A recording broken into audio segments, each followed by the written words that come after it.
Dans les allées de ce magasin, Thibaut Ruggieri finalise son menu.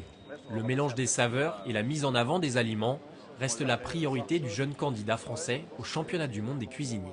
Je suis plutôt minimaliste en fait dans mes associations de saveurs. Je trouve que le mérite d'un cuisinier, c'est de partir d'une pomme de terre ou d'une carotte et d'en faire quelque chose de bon, quoi. Je suis pas fan des associations exotiques ou dire on a mis du chocolat pour mettre du chocolat. Pour moi, ça n'a pas de sens. Lors de la finale du Bocuse d'Or, le jury observera tout à la loupe, du choix des produits au marché, au gaspillage en cuisine en passant par la complicité entre Thibaut Ruggieri et sa commis Julie Lumeau. Une fois le caddie rempli, départ pour l'atelier, le chef de l'école Le Nôtre de Plaisir se met pour la première fois dans les conditions du concours. Au menu de la finale, la préparation de 14 assiettes de turbo et un grand plat de bœuf qui doivent rappeler la France. Le tout en 5h30. On va mouiller la chemise, donc on va faire un service traiteur. Va falloir envoyer 30 couverts, donc dresser, remonter en température. Dac.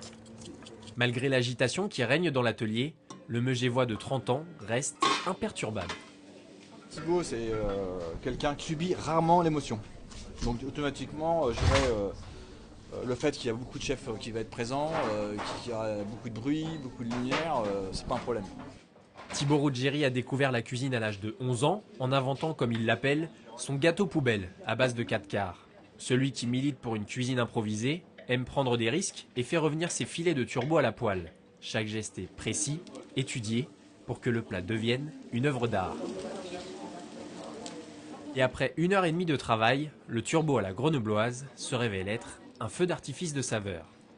J'aime bien la répartition des saveurs, ouais. J'aime bien. Je trouve que les trois, on a du rassurant, on a du caramélisé un peu doux et on a du bouillon très léger, un peu boisé avec la truffe. Ça me plaît beaucoup.